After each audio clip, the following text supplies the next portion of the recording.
Bonjour à tous, j'espère que vous allez bien. Aujourd'hui on se retrouve pour le Hardcore Flashback ou le Over the Results. Maintenant vu que c'est tout, enfin tous les pay-per-view que j'analyse sont renommés de cette manière-là. Donc l'Over the Results sur No Way Out 2007 avec, comme vous le voyez, Batista et Undertaker contre John Cena et Shawn Michaels dans le main event. Donc avant de commencer, c'est je crois le 41e Over the Results que je vous fais sur la chaîne. Je ne sais pas encore si c'est le 41e, mais je pense, étant donné que je tourne cette vidéo encore une fois en avance pour prendre de l'avance justement pour les prochains mois. Au moment où je tourne cette vidéo, Hell in a Cell n'est pas encore passé, donc je vous ai proposé sur la chaîne au moment où je vous parle que 34 Over the Results. Donc après le flop qu'a fait Night of Champions 2014 et c'est 6,5, je tiens à vous annoncer que ce magnifique pay-per-view No Way Out 2007 a très largement battu le record de la plus mauvaise note que j'ai jamais donnée sur un pay-per-view. Sur les 38 maintenant je crois que je vous ai fait, parce que j'ai encore aussi moi-même au moment où je vous parle des vidéos qui sont planifiées que vous n'avez pas encore vues, mais donc j'en ai fait 38 et sur ces 38 c'est clairement le pire que j'ai jamais vu de ma vie. Il était catastrophique, donc j'ai tellement peu de choses à dire que tellement ce show, ce pay-per-view m'a laissé sans voix tellement il est mauvais quoi. Donc je vais pas vous en parler beaucoup, je pense que la vidéo durera moins d'un quart d'heure. Donc juste par information, ce show, enfin ce pay-per-view était un show exclusif à SmackDown.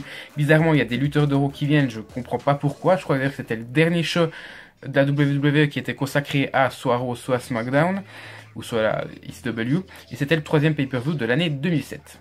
Bien, le premier match c'était MVP et MNM contre Chris Benoit et les Hardys, donc dans un match Six-Man Tag Team Match. Donc si je regarde là et pas là, comme je le répète encore une fois, c'est parce qu'il a mes notes. Donc j'ai marqué que c'était un bon petit opener bien long, et c'est rare parce que c'est vrai que cet opener a duré, je veux pas dire de bêtises, mais je crois qu'il a duré plus d'un quart d'heure. J'ai pas vérifié ça, mais je pense qu'il a duré plus d'un quart d'heure selon moi, comment je juge le temps. Si j'ai une bêtise, désolé, mais en tout cas j'ai eu l'impression qu'il a duré un bon petit bout de temps. Le match est bon, donc on a 6 lutteurs qui se donnent quand même à fond. Le problème c'est que le rythme du match est assez monotone, donc on a toujours la même longueur. Il n'y a pas un moment où ça s'essouffle, un moment où ça reprend le dessus. Il est monotone, mais heureusement que le rythme est correct quand même tout le long. Parce que le fait qu'il soit monotone et que le rythme soit correct quand même, ça permet d'avoir un match qui peut paraître potable. D'ailleurs, j'ai mis la note de 7,5 sur 10, donc il était potable. Si on avait eu un match avec un rythme un petit peu plus lent, ce match aurait été dégueulasse. Donc petit plus aussi lutteur, mais petit plus quand même à Chris Benoit et sa brutalité. Ce mec, j'ai vraiment beaucoup de regrets de ne pas l'avoir connu donc en live plus tôt, étant donné que, je le répète pour la 152e fois, je suis la WWE que depuis août 2006. Sinon, on a eu un bon petit finish avec du suspense. Je pouvais pas prédire à l'avance qui allait gagner. Donc, c'était plutôt pas mal. Donc, j'ai mis 7,5 sur 10. Ce qui est la meilleure note du show, du pay-per-view que j'ai donné. En même temps que le main event. Donc, je vous l'annonce déjà. Il n'y aura pas en dessus. Ensuite, deuxième match, le Cruiserweight Open Challenge. Donc, moi, je suis à quelques jours de Hell in a Cell et du US Open Challenge de Cena.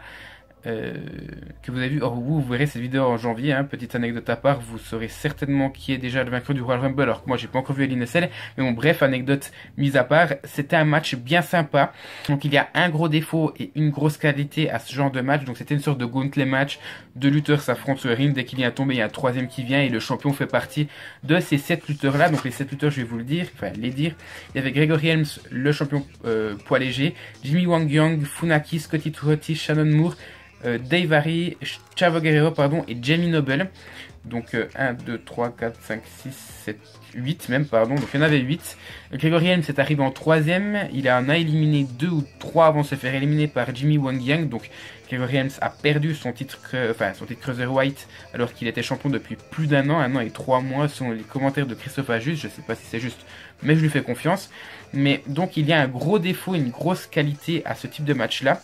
Donc au Gauntlet match, comme je vous l'ai dit avant, c'est que on voit beaucoup, la grosse qualité c'est qu'on voit beaucoup de lutteurs venir, c'est-à-dire qu'on a beaucoup de diversité. On a Jimmy Wang Yang très aérien, très high flyer, et a Gregory Helms qui est assez technicien quand même, malgré le fait qu'ils sont un peu, pas vraiment voltigeurs, mais il peut nous proposer des trucs assez intéressants. Et on a aussi un Funaki qui fait tout, ces matchs ne durent pas plus de 10 secondes, vous voyez, on a quand même de la diversité au travers de tous ces catcheurs, mais on n'a pas de gros spots bien majeurs parce que, effectivement, il y a 8 matchs.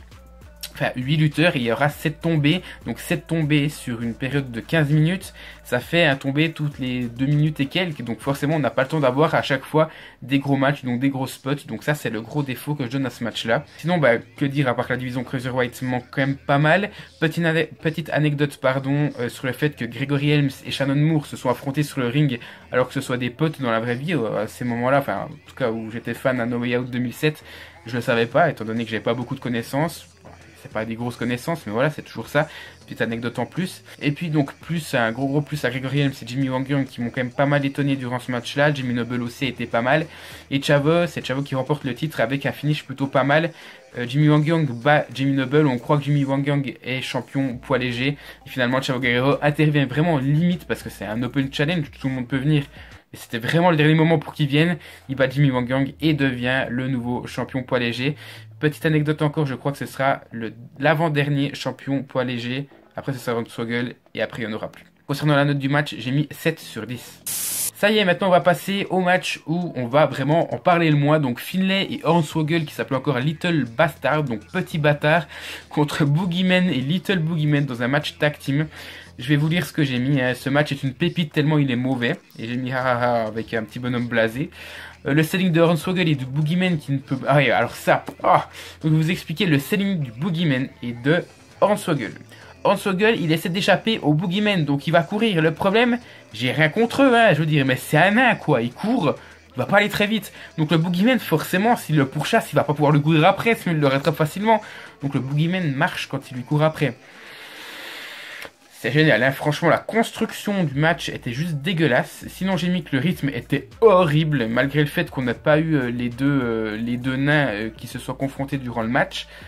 Sinon le match était assez drôle quand même, je dois avouer que j'ai quand même bien rigolé, bon plus de rigoler nerveux, mais j'ai rigolé quand même quelques fois. Et en plus au Big Boot et au coup de Shilelag, ou je sais pas comment vous appelez ça, Shilelag, je sais pas comment vous appelez ça, le sceptre de Finlay quoi en gros, sur Little Boogeyman. Finlay était un putain de mec badass, brutal à souhait comme j'aime. Concernant la note, c'était un match magnifique, j'ai mis la note de 4 sur 10. Vous vous attendiez à quoi, sérieusement? Quatrième match, pas grand chose de plus à dire. King Booker contre Kane. Un match correct avec beaucoup d'intensité, je dois avouer. Les prises étaient assez lourdes en fait, surtout au niveau de l'ambiance et au niveau des prises portées. Il y avait beaucoup d'intensité. Mais le rythme, est-ce qu'il y en a un quoi durant ce match? J'aime bien la construction du match. En fait, les périodes de domination sont bien équilibrées entre Kane et King Booker. Mais le match, enfin le rythme du match rend le tout vraiment assez mauvais quoi. Je suis désolé, j'ai mis 100 plus quoi, très long, même le public semble mort, heureusement qu'il y a les commentateurs français. J'ai mis pile la moyenne quoi, 6 sur 10, mais ça méritait clairement moins. Ensuite, Paul London et Brian Kendrick défendaient leur titre par équipe de la WWE contre Deuce et Domino. Encore une fois, je le rappelle, ce sont deux équipes que j'aimais beaucoup et que quand je les revois sur les images, sur des vidéos ou des shows, je les aime toujours autant, ça fait plaisir de les revoir.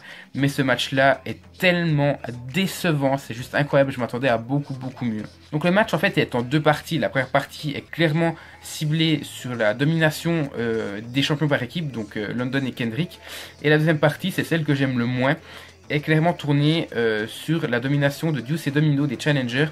Vous voyez, par exemple, Diana Conda Vice déteste le genre de match où un lutteur s'acharne sur un endroit du corps de son adversaire. Moi, c'est un autre type de match que je déteste, et en l'occurrence, c'est la deuxième partie du match. C'est typiquement ça. C'est quand un mec dans un tag team match n'arrive pas à faire le tag avec son partenaire. Et London n'a pas réussi à faire le tag à Kendrick pendant un bon bout de temps dans le match. Et j'ai failli péter les plombs. Je déteste ce genre de match-là. Ça me stresse plus qu'autre chose de voir ça. Ça permet juste d'avoir un mec qui fracasse l'autre pendant 10 minutes. Et après, je veux dire, faire en gros, c'est comme un hot tag, quoi. Je sais pas comment on va appeler ça, mais un tag qui est fait, tout le public se lève parce que oui, finalement, le tag a été fait et l'autre peut aller frapper le heel. Souvent, c'est comme ça parce que c'est le face qui n'arrive pas à faire le tag au heel. Mais là, mec, c'est Kendrick qui était contre Domino. Je veux dire, Kendrick, je suis d'accord, c'est cool, c'est un bon lutteur, mais c'est pas Triple H, quoi. Niveau corpulence, faire un hot tag sur Kendrick, c'est pas crédible, voilà, tout simplement. Donc ça me saoule. La deuxième moitié, ça c'était la première moitié en deux parties. Il y avait une deuxième moitié, donc qui est clairement meilleure, qui est un peu plus normale, entre guillemets. Le problème, c'est que Kendrick remporte le match sur Domino. Je vais vous expliquer un petit peu, le finish est très bizarre, mais j'aime beaucoup. En fait, London se fait encore maltraiter tout le reste du match en fait. Et on voit Deuce et Domino qui allaient faire leur finish par équipe. Et London essaie d'intervenir et il se fait encore maltraiter et envoyer à l'extérieur. Et Kendrick arrive à se défaire, d'un des deux, je sais plus si c'était Deuce et Domino, et à faire un petit paquet sur le deuxième et remporter le match comme ça. Le finish est cool, mais London est tellement passé pour une victime dans ce match-là, donc voilà. Ça me dérange un petit peu parce que le match méritait d'avoir une construction tellement meilleure pour ce type de match-là, surtout avec London et Kendrick qui sont quand même deux lutteurs très très rapides. Là, on n'a pas vraiment vu ça. Donc j'ai mis la note de 6 sur 10, là aussi c'est une terrible déception pour moi. Avant-dernier match, et je pense que c'est le match le plus ennuyeux que j'ai jamais vu de ma vie, même le public semblait d'accord, c'était Bobby Lashley qui défendait son titre de la ECW, ou de la ECW, contre Mr. Kennedy, donc voilà, il est en deux parties. La première, donc elle est basée sur la douleur de la jambe de Bobby Lashley, donc en fait, Mr. Kennedy va s'acharner sur la jambe de Bobby Lashley. Justement, je vous ai parlé de Vice avant, qui déteste ce genre de match-là. Moi, je l'ai bien aimé sur Nikki Bella contre Charlotte à Night of Champions l'année passée. Mais là-dedans, c'est juste monstrueusement dégueulasse. Pourquoi? Parce qu'il y a un faux rythme, déjà de 1. Durant tout le match, c'est comme ça, faux rythme, faux rythme, faux rythme. On croit qu'enfin... Je pense que les deux lutteurs sur le ring pensent que ça s'enchaîne bien, mais non, il y a des contretemps à chaque fois qui sont juste dégueulasses, quoi. Donc ça m'a perturbé, même les coups de Lashley, enfin, essaient de paraître brutaux, mais sont juste tellement atténués qu'ils sont pas crédibles. Seul Kennedy essaie de paraître un petit peu brutal et ça marche un petit peu. Et bon, la cerise sur le gâteau, Kennedy essaie de prendre une chaise pour frapper Lashley. C'est un match simple, hein. Lashley arrive à éviter le coup, prend la chaise et fracasse Kennedy. Donc Kennedy remporte le match par disqualification. Lashley toujours champion et je crois qu'il n'y aura pas de match revanche. Ouf, ça fait beaucoup trop, j'ai mis 4 sur 10, mais franchement je prends sur moi parce que ça méritait tellement moins. Ouais, j'ai pas, ils ont bien scellé et c'est tout quoi, je veux dire, il n'y a pas grand chose de plus à dire, je suis désolé. Ensuite, il y avait le Divas Contest, ou je sais plus ce que c'était, concours de talent de diva, où il devait annoncer qui était le vainqueur et c'était le Miz qui organisait tout ça, qui présentait tout ça. En règle générale, c'est le moment où je vais pisser. Et là, je pense que c'est un des meilleurs moments du show quand on voit Extreme exposé. Donc Kelly, Brooke et Layla danser sur le ring. Voir Jillian Hall avoir le seul moment divertissant du show et aussi quand même pas mal ironique quand elle chante. Et on a d'autres divas, dont Ariel. Ariel qui me manque beaucoup quand même. Alors, je sais plus du tout ce qu'elle valait sur le ring. J'ai jamais vu lutter d'ailleurs pour tout vous dire. Mais plaisante à voir. Avec Kevin Thorne, j'aimais beaucoup ce duo. Même si aujourd'hui ça passerait beaucoup moins niveau gimmick. Mais ouais, et puis surtout Ashley à la fin. Waouh. Alors Ashley, Brooke et Ariel sont quand même pas mal belles. Et ça rattrape bon, les autres aussi, mais c'est vraiment un plus pour ces trois-là. Donc waouh, pour une fois, je crois que le moment diva était le meilleur de la soirée. Donc c'est pour vous dire à quel point le show est mauvais. Et ensuite le main event, donc c'était, je vous l'ai dit, le champion poids lourd Batista et son challenger l'Undertaker contre le champion de la WWE John Cena et son challenger à WrestleMania Shawn Michaels. C'était une sacrée rivalité quand même. Le problème, c'est qu'ils essaient de vendre le truc. Et on sent que durant cette période, c'était pas encore ça. Je vais m'expliquer. Prenez en compte, je crois que c'était en 2011, je vais pas dire de bêtises, ou en 2012, ou Survivor Series, où on avait Rock et Cena contre Awesome Truth. Et c'était quand même... Ça avait nettement plus de gueule, quoi. Avoir un match comme ça en main event sans enjeu, mis à part dire que c'est le plus grand tag team match de tous les temps... Ça manque de quelque chose, je veux dire, il n'y a pas Triple H en simple, c'est pas Brock Lesnar, c'est pas la streak de l'Undertaker qui est en jeu, c'est juste un petit match simple où aucune des deux ceintures majeures sont en jeu durant tout le show. On a les deux champions majeurs, dont les champions par équipe du monde, qui étaient Shawn Michaels et John Cena, et aucun titre est mis en jeu. Ça me dérange, après le match par équipe était assez bon, et franchement on va pas se le cacher quoi. Ce match-là, en mid-card, dans un pay-per-view de 2015-2016, c'est tout à fait normal. Donc si ça prouve que c'est le main event, pourtant c'est mérité, hein, c'est le meilleur match de la soirée, j'ai mis 7,5, je vous l'ai dit avant, comme le punner, mais c'est le match de la soirée pour moi. Le main event qui a 7,5 là, est moins bon qu'un match mid-card aujourd'hui, donc ça prouve quand même tellement que l'année 2007 a un problème niveau in-ring. Je connais pas les années avant, hein, pour tout vous dire, mais pour moi l'année 2007 a un gros souci in-ring, et ce pay-per-view le prouve. La fin est assez bonne avec Batista qui trahit l'Undertaker. Je me souvenais même que Shawn Michaels attaquait John Cena, mais ça devait être le lendemain à Raw. Voilà. Déception quoi. 7,5 sur 10, la meilleure note du pay-per-view. J'ai jamais mis ça de ma vie. La note finale du show, Les gars, Night of Champions 2014 qui était dégueulasse, qui avait 6,5. No Way Out 2007 à 6 sur 10. J'ai jamais mis une note comme ça, quoi. C'est la déception. Je m'attendais pas à un bon pay-per-view, pour tout vous dire. Mais en tout cas, pas que ça atteigne un 6, quoi. C'est la déception. Pour vous dire, je pense que un Raw, je le classe entre 5 et 6. À part s'il est très mauvais, je le mets moins. Donc en fait, ce pay-per-view-là est un Raw normal pour moi. Ou un bon SmackDown de l'époque. Ou même de maintenant. Plutôt de maintenant. Donc c'est une déception. No Way Out 2007 qui mérite... Enfin, 6 sur 10, mais je pense que ça mérite peut-être même moins. Si vous l'avez vu, dites-moi ce que vous en pensez. Est-ce que je suis le seul à penser ça de ce pay-per-view? Finalement, 17 minutes, comme à chaque fois, je dis que ça durera pas longtemps, mais ça dure longtemps, mes reviews. Donc dites-moi ce que vous en pensez de ce pay-per-view, de ma vidéo, de mes avis. N'hésitez pas à lâcher un petit like, à vous abonner si j'ai pas encore les 1000. Je sais même pas où j'en serai à ce moment-là. Et voilà, et faites partager cette vidéo-là sur Facebook et sur les réseaux sociaux. Moi, je vous dis un grand merci de l'avoir visionné, cette vidéo, et je vous dis à tout bientôt pour la suite de la chaîne.